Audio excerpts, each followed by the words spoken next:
The alternative would have been that we would have gone into a massive economic downward spiral, and many Americans would have not had enough food to put on the table. So we chose the other path. Now, what she's talking about, the alternative to not spending $2 trillion during the beginning of the Biden administration, of course, what Psaki was just describing is exactly what Americans are now facing. Rising prices, they're killing our own budgets, and the real fear that we could be facing food shortages thanks to Biden's war on fossil fuels and other policies. Joining us now to discuss is Arkansas Congressman French Hill, member of the Banking Committee.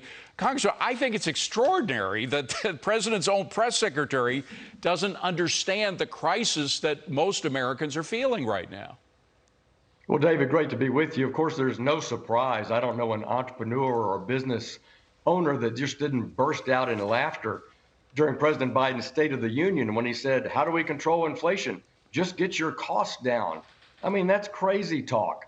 And that's what we've been facing as the two anchors of this inflation, both our Federal Reserve monetary policy and the fiscal spending by the Biden administration. Both are contributing. And this all happened long before Putin invaded the Ukraine. These are a direct result of the bad decisions that Joe Biden has made over the last 16 months. You know, I understand that every White House lives in a sort of a bubble, that they're all glad-handing each other, and they don't very often get real information unless they face a questioning press. But the problem with this White House is they have a fawning press, a press that basically nods their heads in agreement with much of what is said on the podium, with certain exceptions, we should note.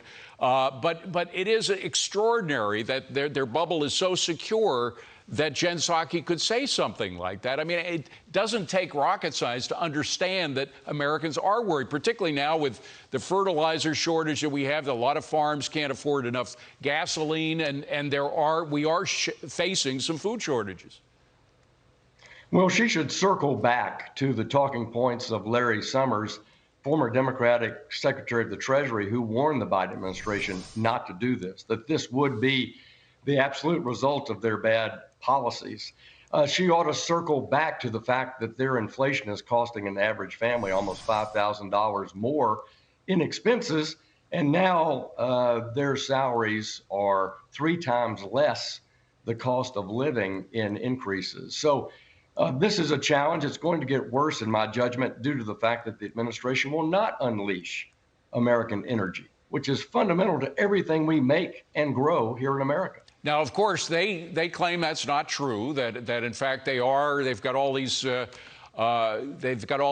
sanctions, these leases out there for oil companies. It's just the oil companies' problems that they're not drilling enough, to which you say what? I say that's wrong. It's naive. It demonstrates that they don't even understand the permitting process or the leasing process. When you get a lease, you have to get multiple permits in order to drill a well. Then you have to make sure you have the pipeline system to fund to deliver that fuel to a refinery.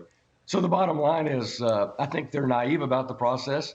They could be authorizing permitting for LNG facilities that would help Europe. They could help our companies drill more oil here at home. That would lower prices for our consumers. Let's talk about the Fed for a second now, because they have a role to play in inflation. They haven't been playing it very carefully over the past year. They have 2 mandates. They've got this unemployment mandate to check unemployment and make sure it doesn't get out of control. We've got, in fact, right now, more jobs than we have people looking for jobs, so that's not a problem. Then the other mandate is monetary stability, making sure that the dollar that you earn today is going to be worth the same at the end of the year, or at least at the end of the month. And they failed terribly on that mandate. Should they just be single focused now on the monetary stability mandate?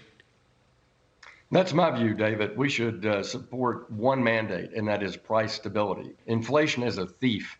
It steals from the hardest working Americans. And the Fed's main mission should be supporting price stability. And that's why Byron Donalds, Republican of Florida, and I've introduced the Price Stability Act that would amend the Federal Reserve Act and cause them to focus solely on that core mandate of price stability. I want to switch to the news of the day, which is Elon Musk and his attempts to buy up Twitter.